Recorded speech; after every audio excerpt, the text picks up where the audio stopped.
Fear drives creation. For example, horror films often occur in cycles, wherein social fears of the times are reflected through genre tropes, such as how independent slasher films of movies like Texas Chainsaw Massacre came at a time following the particularly bloody and brutal Vietnam War. Audiences were seeing horrors of the war and subsequent riots in real life and on the news, as well as chaos and gore on screen in the film.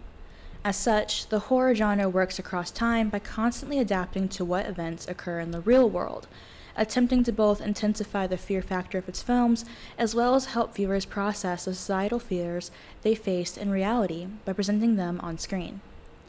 Dr. Jekyll and Mr. Hyde and Rosemary's Baby are no exceptions to this, the former reflecting concerns of evilness of man as Hitler rose to power, and the latter reflecting fears of the occult and satanic practices, each using the iconographies of their respective horror genre cycle and practices of the eras of film they were made in to enhance these fears. In 2016, home invasion films were in vogue, with entries to the genre such as Hush, Don't Breathe, Green Room, Mercy, Intruder, and Purge Election Year. Horror genre films that stand out amongst their peers often reflect lasting fears and anxieties, such as zombie movies, which have reflected everything from racial issues, such as in Night of the Living Dead, to consumerism, a la Dawn of the Dead, and even fear of pandemics and illness, like in 28 Days Later. Science fiction renaissances occur during dynamic and fraught periods of technological and societal upheaval. Mary Shelley's Frankenstein came during the First Industrial Revolution, as The Matrix originated during the rise of the personal computer and the internet. However, when the focus centers more on the impact technologies will have on our culture, and on social commentary above all else, it tends to be referred to more as speculative fiction than science fiction.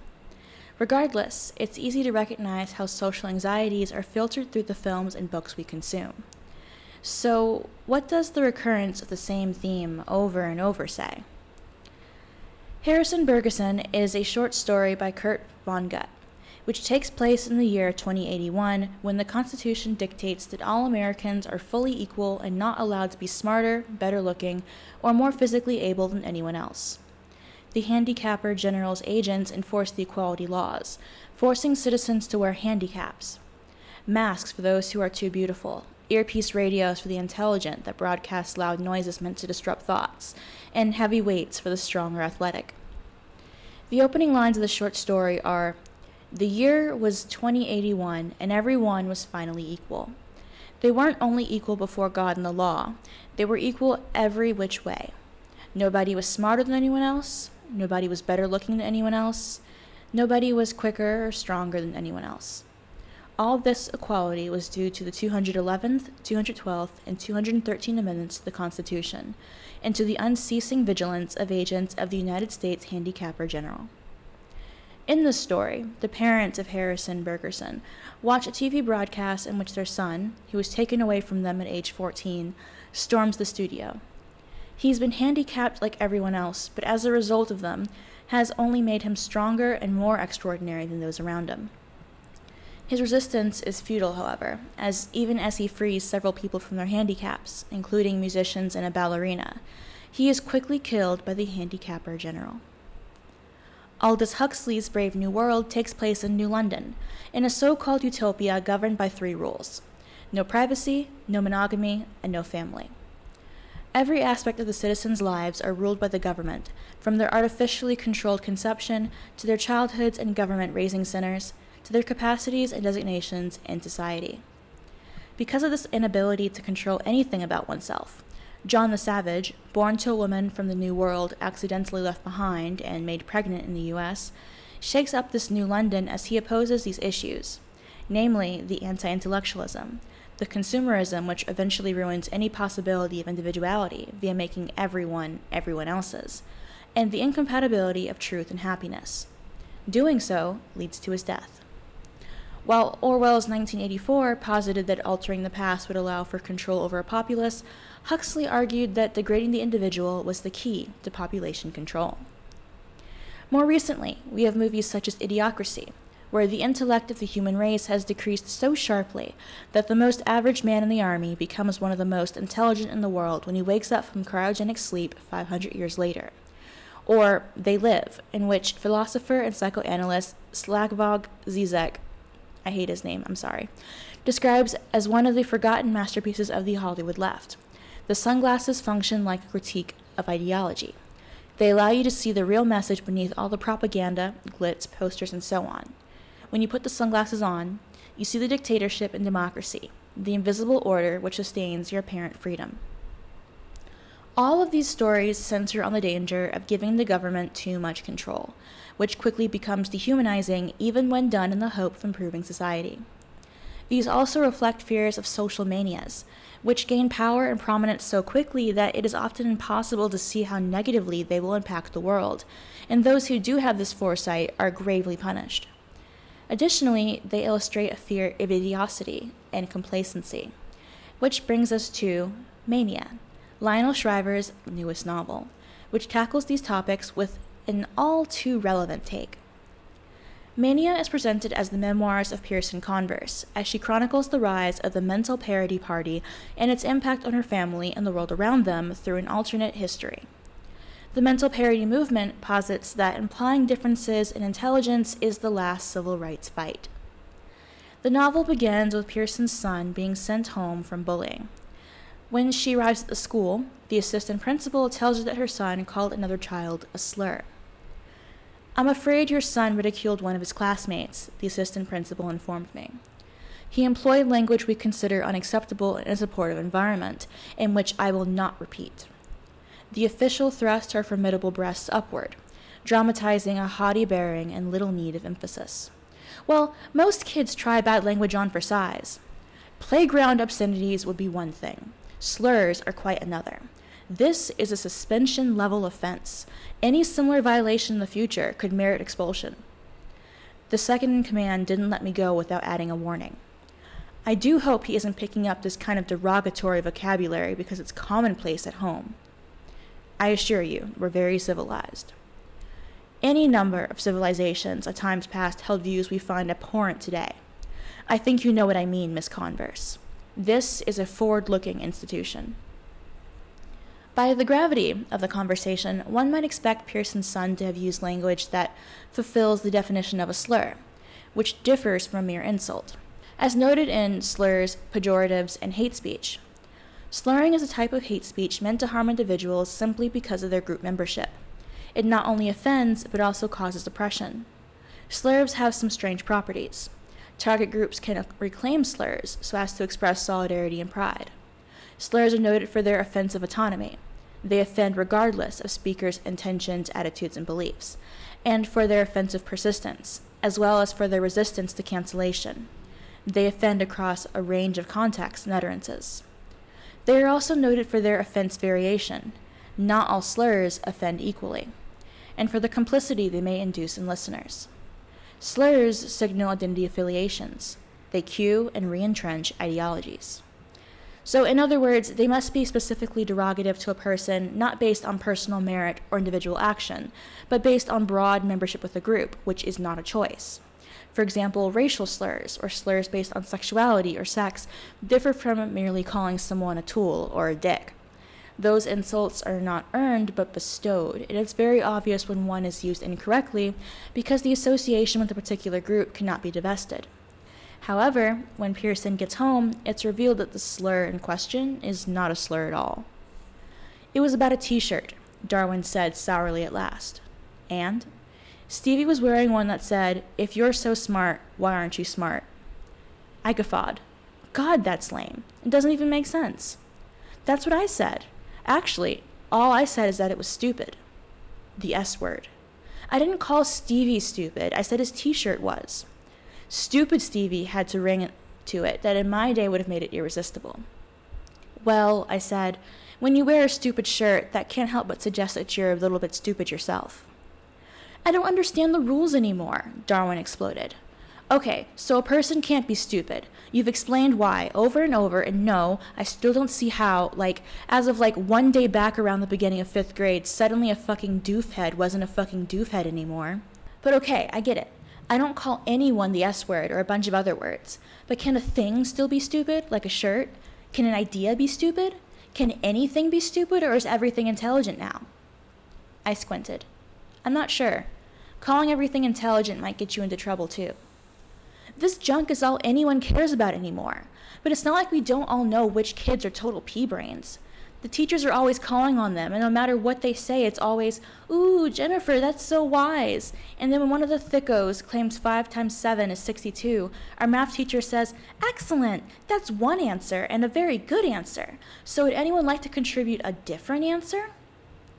I suppose none of this was funny, really. Still, I couldn't help but laugh. I know I'm not objective, but mothers aren't meant to be, and my son charmed the pants off of me. I swear, the teachers are actually afraid of the class dummies, Darwin continued. The dimwits are never called out for talking during lessons or not turning in their homework.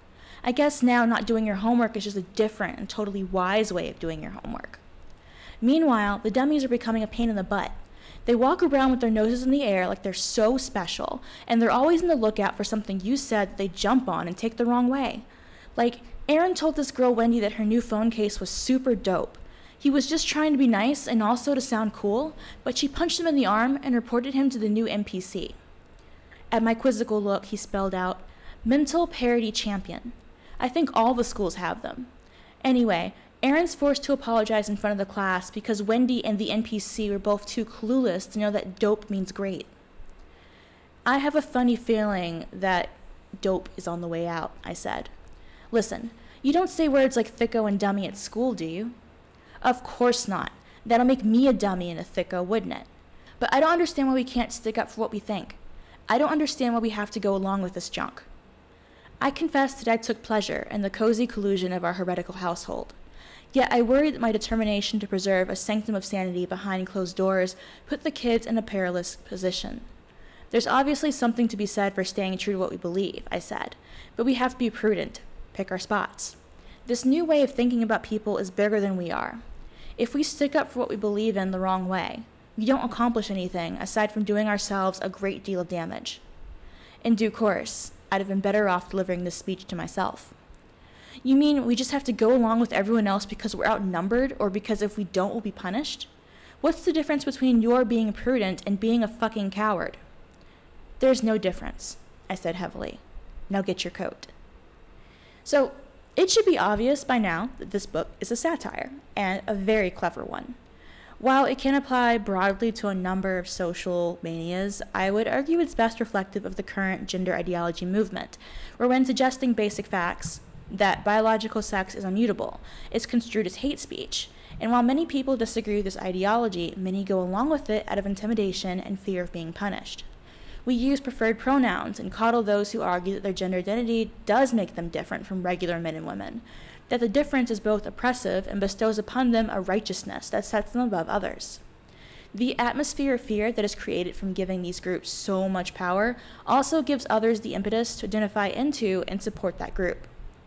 Those who hesitate or point out the obvious issues in ignoring reality in favor of a preferable lie are consistently painted as bigots and stalwarts holding on to outdated ideas. The inciting book for the mental parity movement was The Calamity of IQ, Why Discrimination Against Dumb People is the Last Great Civil Rights Fight, which Pearson notes she never finished and that few others did either. If I'd never finished Carswell Dreyfus Boxford's game-changing, era-defining magnum opus, that just made me like most people. It was one of those commonplace doorstops that everybody bought and nobody read. At best, the ambitious got through the set-piece introduction of 40 pages, full of heart-rending anecdotes of capable young people whose self-esteem was crushed by an early diagnosis of subpar intelligence.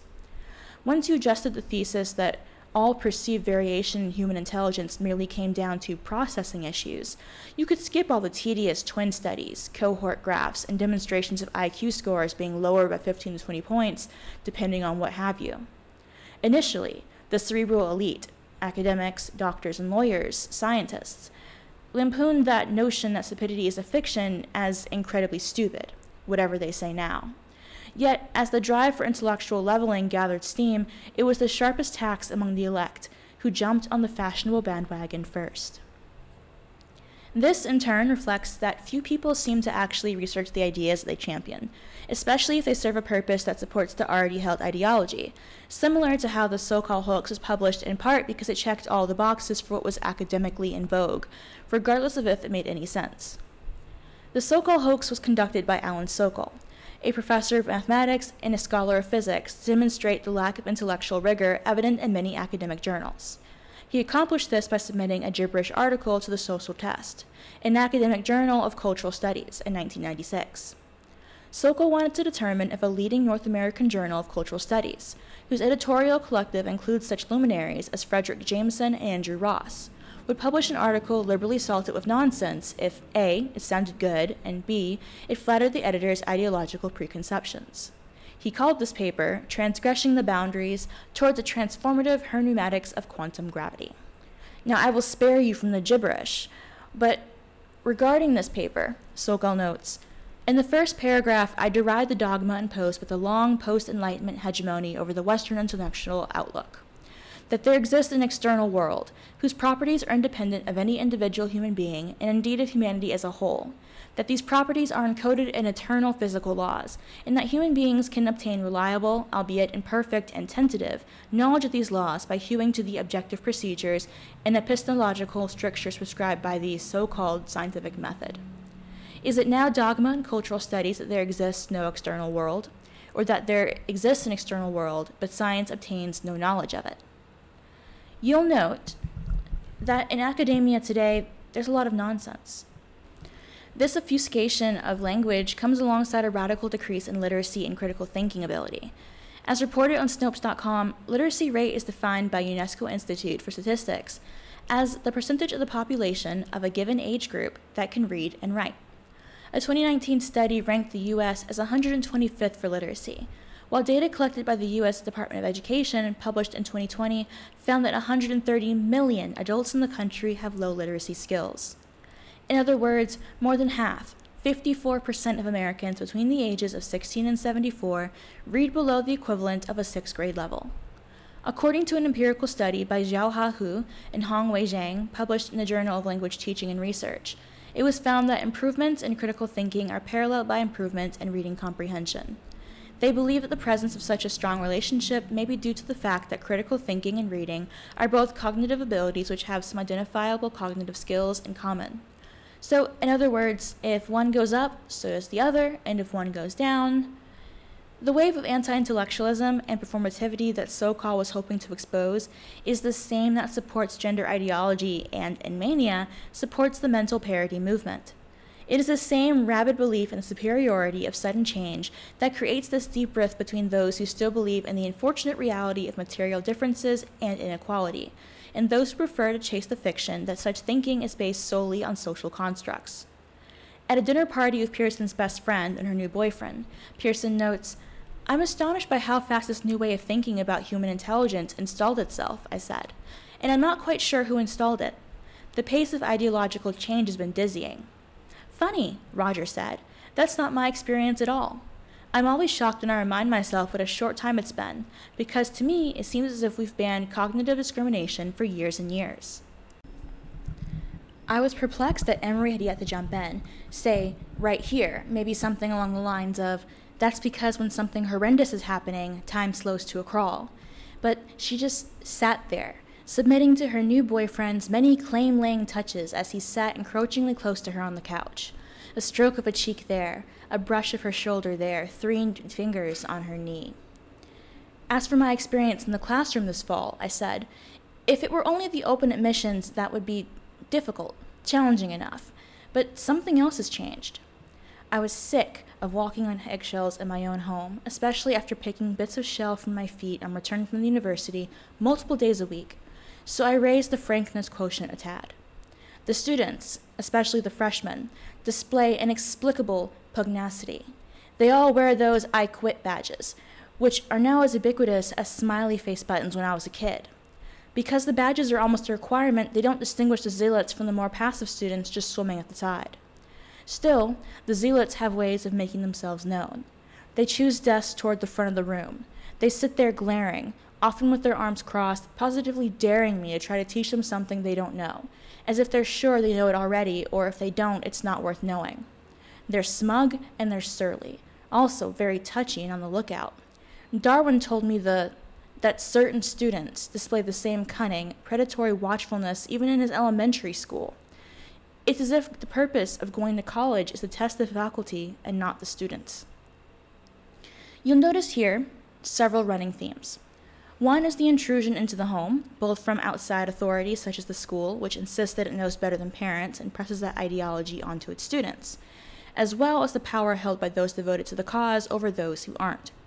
This is followed by a pressure to keep the peace, not by restraining the rabid desire to tattle on others or impress your ideology upon them, but on those who dissent. The idea is that since you are overwhelmed, you might as well give up. In a way, those who privately disagree but who continue to publicly support what they know to be incorrect and wrong are even more dangerous than those who are outwardly oppositional, as it's far harder to discern if and how deep they might stab you in the back to save their own skin. The concept of the home being a place where one can speak freely, as a refuge, is decimated under the overwhelming pressure to submit. Another theme to this is a dedication to being kind and going with the narrative, rather than rocking the boat. This is a misguided impulse, as it posits kindness and preventing hurt feelings as being more important than the implications of going along with it, which we've seen in the real world via the harm done to women in women's spaces, and which will be revealed in the book later on. The harm done to children is also a major point, as Pearson chose artificial insemination to have 2 of her kids, and chose the donor based on his high intelligence. As the rise of the mental parity party decimates the efficacy of the school system, it also explicitly harms her children in various ways, including by depriving them of a sorely needed education and freedom of speech. On the other hand, her third daughter, Lucy, is raised in the midst of this social movement and is also irrevocably shaped by this ideology. In terms of gender ideology, this reflects the girls who decide to transition due to increased misogyny, as well as those who do it out of fetish or as an attempt to avoid being persecuted for being homosexual.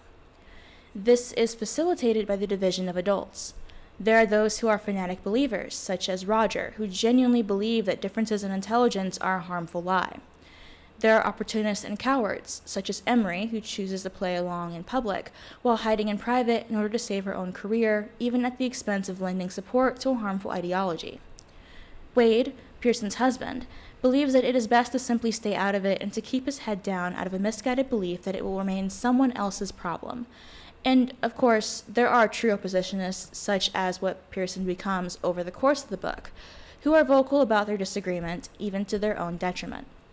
You can find these same divisions in support of gender ideology, especially as in the past few years, the impact of equating sex and gender identity has become increasingly apparent and more difficult to deny. In large part, this stems from Pearson's inherently oppositional personality, which led her to leave her Jehovah's Witness family and to be adopted by Emery's parents as a teen. Her inability to go along with what she knows to be wrong, regardless of social punishment, sets her apart from her peers and causes her to lose everything. Although portrayed as an extremist by most who oppose her, she remains a very moderate and logical person, if somewhat steered by her own anger, even as there is a swing of the pendulum at the end of the book. There is no room for nuance or disagreement. Any opposition to the mental parity movement, no matter how peaceful or bland, is viewed as bigoted by nature, even and especially when there are factual arguments involved.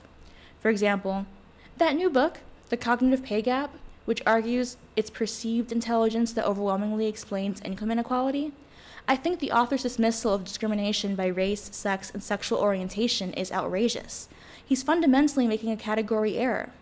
Racial discrimination is not only real, but genuinely unfair. Skin color bears no relation to ability, but the reason you don't hire a dummy for an intellectually demanding job is that he can't do it. In the same vein, we don't allow trans women, or more accurately, trans-identified males, into women's spaces because it's a fact that gendered violence exists. It is a fact that allowing a man into a woman's prison leads to rape.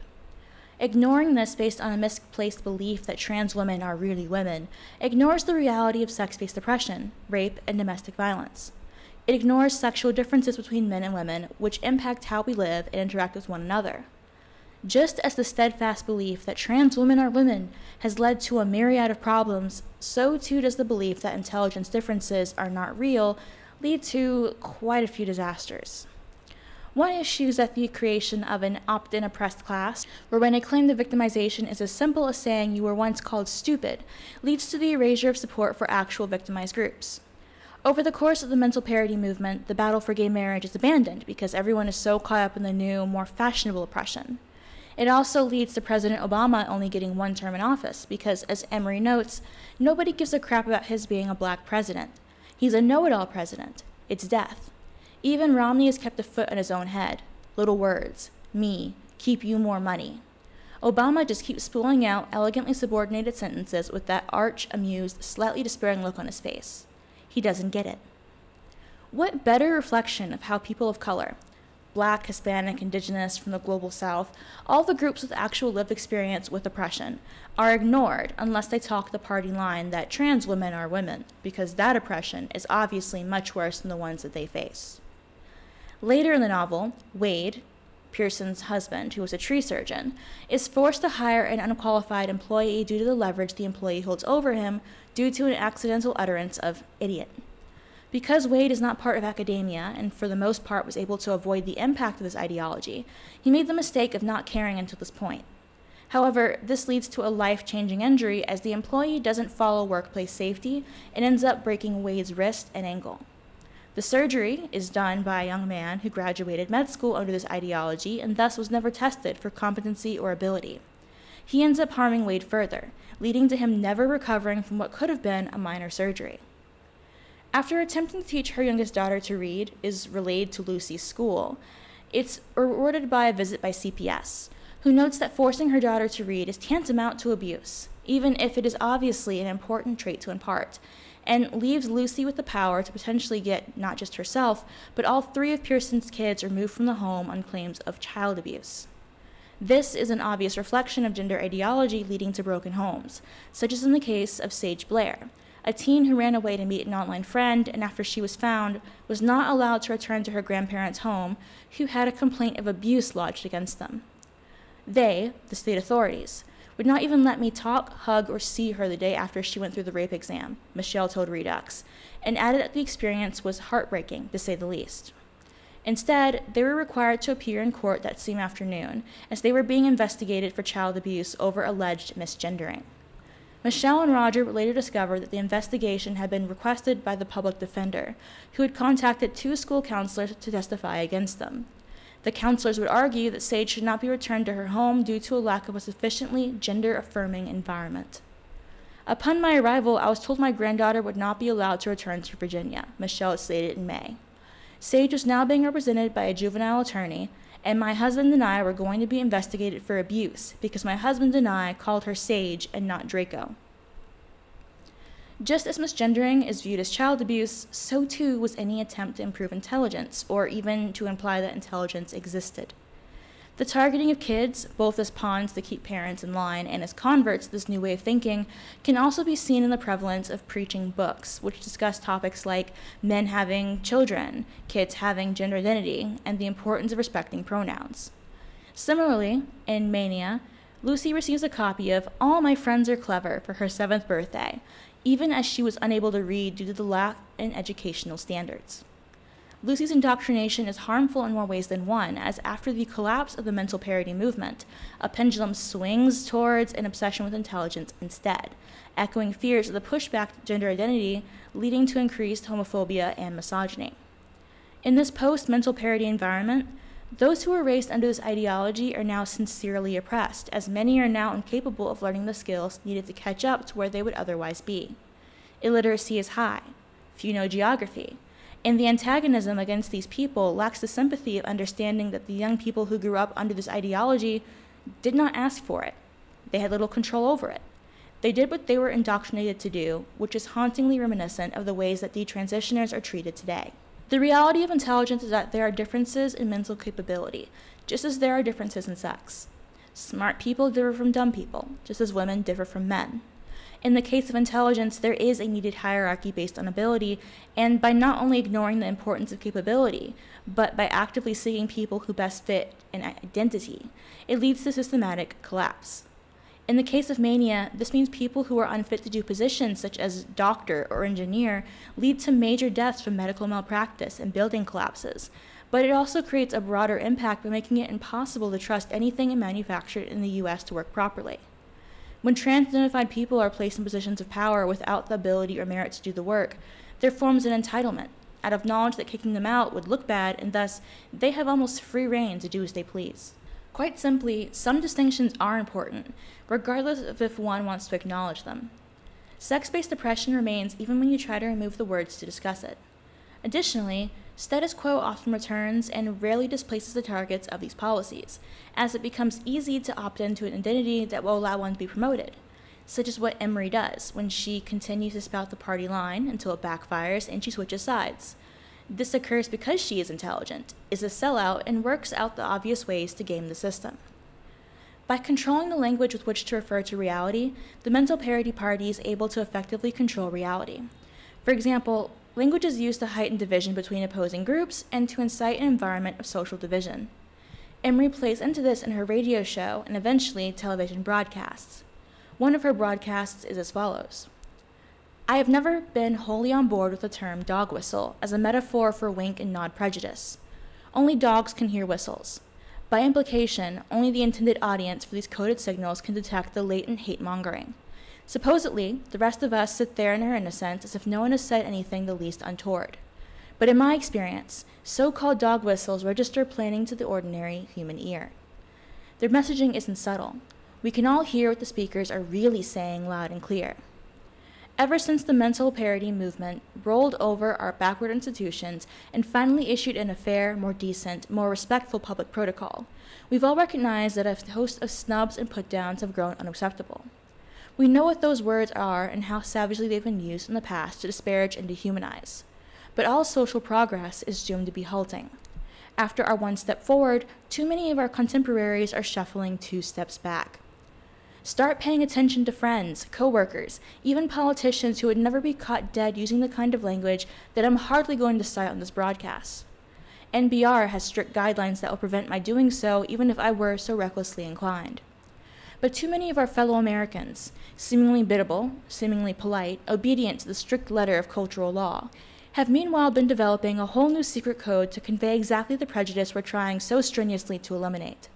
Evasive, subtext-laden phrasing functions as a "get this," as a sharp but surreptitious elbow in the ribs. I can't count the times I've heard people we now call alternative processors flagged up in conversation, but they're always slowly identified as unconventional, special, offbeat, or eccentric. Folks also known as the otherwise may be described as having exceptional intelligence, by which the speaker really means, wink wink, exceptionally low intelligence. True, this persecuted caste once slandered outright, and a raft of flagrant insults having grown repugnant is cause for celebration. But I've encountered this crafty new language many times at this very radio station. Nowadays, rather than be subjected to brazen ridicule, what the otherwise proposed in the workplace is coyly characterized as less than ideal, or perhaps not that wholly thought out. What they write might be described as not fully developed, a promising start, in need of another go-through, or just a little bit short of perfect. What they say is gently dismissed as a tad unclear, a touch garbled, reliant on weak logic, based on a dubious factual foundation, or even baldly, as wrong. These aren't dog whistles, they're human whistles. We can all hear them, and sometimes the whistle is at its most shrill when no one says anything at all. There's a look, a conspiratorial meeting of the eyes between members of what was, until so recently, a spoiled, protected elect. It means, oh, for pity's sake. It means, not long ago, you and I would have been able to tell this inferior specimen to take a hike, and now, darn it, we can't. It means, we recognize each other. The rules may have superficially changed, but people like us are still in charge. We will continue to reap most of society's rewards and have everything our own way. So I have a modest proposal. Let's retire the expression alternative processor, which I think we would all agree has acquired a taint. I'm even lukewarm on the otherwise, which really just means the wise, and that refers to the whole human race. If you ask which term we should use instead, I say let's not nominate any term. Human brains are all the same. Wisdom is the preserve not of the few, but of the multitude. If there's no such thing as people with measurably deficient mental ability, then we don't need a name for them at all. In addition, it's time to stop letting soft, indirect prejudice pass unaddressed. When colleagues brush off suggestions from certain people as poorly reasoned or likely to have unintended consequences, press on them what they really meant to imply. Don't cooperate with wink-wink bigotry, but make an example of these dinosaurs and so put everyone present on notice that even thinly discussed discrimination will not be tolerated. And if someone meets your eyes with that familiar look of frustration, which they imagine is mutual, don't cooperate. Don't flick your pupils upward, but glare back with a challenge. What are you looking at me for? If you have some kind of problem with intellectual egalitarianism, you'll find no quarter with me. How reminiscent of the claims that there is no such thing as being female. There is no meaningful distinction between trans women and real women, because actually, if you think about it, trans women are women, and then the trans doesn't have to be said, now does it? See the headlines, the news reports, the impossibility of telling how many men are in women's prisons, the rising female crime rates. This is happening now. And of course, anyone who might think to protest this for any reason will be called bigoted, for surely there is extra meaning to innocuous phrases like trans women are trans women that spell out extra hatred. To anyone who considers themselves gender critical or a feminist or perhaps just sane, I would urge you to read Mania. Your blood pressure will rise. You will feel anger roil, just as it does for Pearson. No other book seems to have captured the feeling of watching the world go mad and being told that you are the one to blame for knowing simple facts. This book does not deny flaws. Pearson has pride in both herself and her children, and despite how Emery betrays her, she still seeks to hold on to that relationship. Even when her relationship with her daughter, Lucy, is ruined, she does not deny that her own animosities played a role, just as a parent might still be to blame for a ruined relationship with a trans child, even if from an understandable perspective. Pearson is flawed. We all are. It's part of what makes this satire so biting and its protagonist so compelling. Its warnings are also easily applicable to our own realities, namely the importance of speaking up and the danger of being complacent. After all, those who think that the insanity is only temporary play their own part in these massive changes. As Pearson notes, social hysterias do not stand still. If they are not yet losing steam, they are getting worse. And this one was getting worse. Radical movements kept ratcheting up their demands because nothing innovates a cause more than success. And what better example of this in modern-day America than gender identity? This, dear viewers, is where we part. I read this book back in like February, and I wrote this script, and the script is, let's see how many pages, 14 pages long. And I meant to record it a while ago, but I also knew it would take forever to record and require a lot of background footage, and people don't really, book reviews are not the thing that I do. I've reviewed a couple trans-related ones, and while I think they're important and I enjoy talking about them, most people think it's easier when I have my snappy, shorter videos or the funny haha videos. So I will not be mad if no one makes it to the end. But I do hope that if you do make it this far, that you consider reading this book, because oh my god, I felt so angry while reading it. It was one of the best experiences I've had in a while. It's a pretty long book, but like this is one of those, I'm doing nothing but reading this for like 2 days straight, and I'm not going to get up from this chair until it's done type things. So I think if you enjoy reading, which I would hope you do, you should read this. Even if you don't enjoy reading, reading is important. It makes your brain work. It's an exercise that keeps you intelligent. You should try reading this one. If you do read it, please let me know what you think about it. If you have any comments, questions, or concerns, leave them in the comment section, and I'll see you guys next time. Bye!